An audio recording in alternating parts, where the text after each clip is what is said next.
Hi everybody, welcome back to Burning Rome Rants.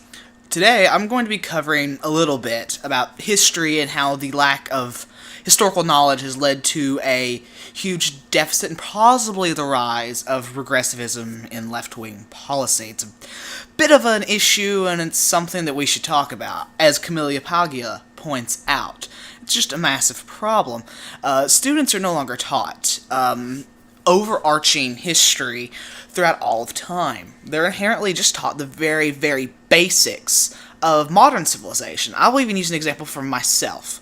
A common example is me being taught in colleges. I am taught general history, but in quite a lot of classes, it is pretty clear that no one teaches the overarching ancient worlds and how civilizations rose and how they fell.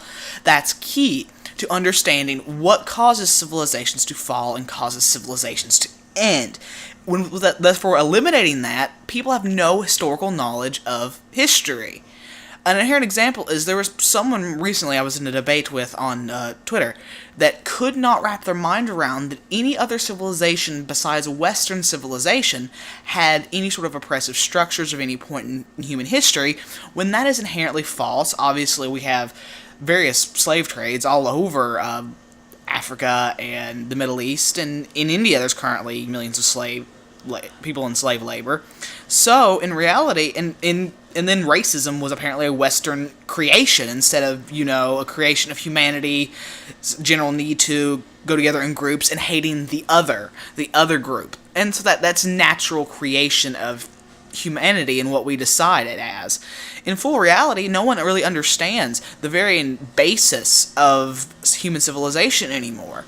An example is no one seems to understand or recognize throughout most of Far East Asia's history that none of them have done that. Realize that China and Japan and so many other civilizations were inherently xenophobic, not just to any sort of foreigners such as European or African or even American sailors, but also inherently to the other Asian nations, viewing each other as superior or inferior depending on the location. A huge example of this in China is Canton, which was a location in China where all the European traders were located, and they were kept there, specifically, one, not to have them roaming in the outback, but to control them because the Chinese kind of believed that the Europeans were kind of animalistic and inferior to themselves, which that is clear xenophobia to me, and a clear racism to me as an individual. I mean, these were guests in their country, these were traders just here to trade stuff, and they were deemed horrible and heinous by just existing within their country's borders. And another massive issue is the inherent lack of understanding of a rise and fall of civilization. As we're seeing now in a lot of modern Western countries, we're seeing something very similar to the Byzantines and the Romans. When you inherently compare these two civilizations at this exact time, you see a lot of very similar problems. The problems of immigration, the problems of finance, the problems of government corruption, the problems of the huge amounts of senators having been there so long that they've run out of touch with the people in any sort of capacity. So now they don't make laws for the people, they make laws for themselves and to continue their run in government. This was a huge issue in Rome. Even under the Empire, with the Senate constantly trying to usurp the Emperor. I mean, it was technically better under the Emperor with people like Marcus Aurelius. But it's just this constant stream of a lack of historical knowledge that we have in our modern Western society, because they don't teach anything pre-Enlightenment as much as they used to. They don't go as in-depth, and I wish they would, and I've luckily convinced a few of my professors to do so and to hit these notes. A professor of mine at my college, he strictly taught Britain, and it was up to pre-Enlightenment. This was the course that was taught. And I was like, well, that's vital, because we get to see the rise and fall of Rome within this course. We get to see the rise and fall of the Saxon kingdoms, and then the Norse kingdoms that later came in and usurped them and became the current monarchy model that is around today in England, and creation of the parliament and basis of democracy. This is inherently vital to understanding Western civilization, how it's rose, and how it's going to fall, because almost all civilizations have an inherent layout that how they're going to rise and how they're going to fall, it tends to be the same and follow the same line of thinking. Now, this isn't anything speaking out against anybody or any sort of group. This is me just stating my inherent opinion and what I've seen throughout history. Gender games are common near the fall of the Roman Empire. Unbridled immigration is nearly a time for falling and failing.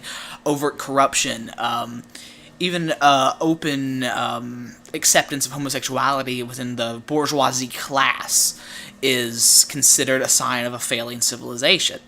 Now, is that necessarily going to happen? I do not expect barbarians to run over us into the sun, in America at the very least, to run over the hills and take us out. That's not happening in America. But it doesn't matter that our civilization will fall. Now, I'm not going, the sky is falling now.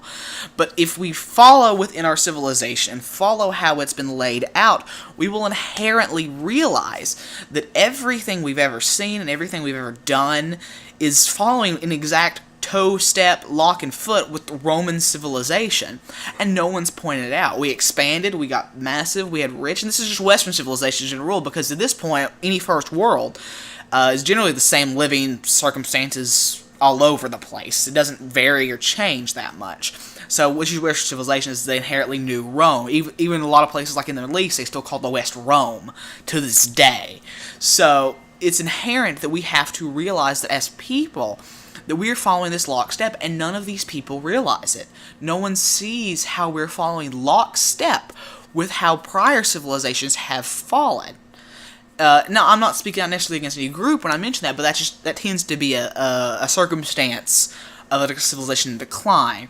Often, also, art will become derivative and all based off of others. And as we can see, when was the last time you heard something completely original on the radio or in a or seen one in a museum or seen a play that is completely of its own merit and not based on some old play? Hell, at my college, they had Shakespeare Abridged. That shows no intellectual curiosity or diversity or thinking. Now, that doesn't mean that inherently that there can't be original art in this time, because there is. I mean, think of Augustus for Rome, who ended up writing City of God and so many other inherent writings that were different from his time. But then there were inherent authors who were spending their time copying old Cicero poems, or Virgil writings, instead of new ideas and the decline of new ideas. Because think about this, we've been debating these same exact ideas for freaking 30 years. No one has come out with new ideas. No one has come up with new ways of thinking or interpreting things that are unique and different. And I'm not saying that I am the grand-all, be-all fix to it, but we have to start recognizing that we are a civilization in decline. We are not getting better. We are getting worse. It's about that time we realize this, and with the lack of historical knowledge, the youth do not see it. All they see is modern history, and with a lack of knowledge of that history, they just spit in the face of Western civilization without understanding throughout all of human history, the various oppressive groups and classes, without any basis of human understanding to the end of the day. It's one of the most ridiculous and stupid things I've ever heard, that racism was created by the West, when the West had no concept of race. They had the concept of what we would refer to as ethnicity as races, so it was equivocal to that. So Romans are superior to the Celts, or the Celts were superior to the Germans, to the Germanic tribes, or the Spanish or the Hispanic tribes. They were superior to them.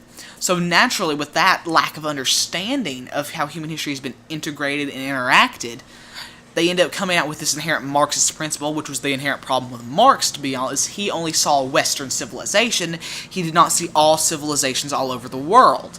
He just saw how Western civilization was, and therefore, it being because their ideology is based on Marxist principle, well, there we go. We have the huge problem here. We have no knowledge of history of the past, present, or future of how things could lay out. Present history is the most covered, and even they lack knowledge of that. Intricate knowledge and deep within its own systems knowledge. They barely understand. They may know who Napoleon is, or maybe even Frederick was of Prussia, but they don't understand why Germany unified. They don't understand what led to that. They don't understand why the Norman kingdoms were able to solely run over the Saxons like they did. They don't understand why things were set up the way they were. They just assume that it's an evil structure caused by Western capitalist patriarchy. And even it's all post-Enlightenment. It isn't even medieval anymore, which I begged in my high school classes to be taught medieval history. but they wouldn't teach me it, and it pissed me off, honestly. But because of that lack of knowledge, when you go into something, you can't use a broad view. You can't go in with an open mind with the pre-knowledge of how civilizations rose and fell.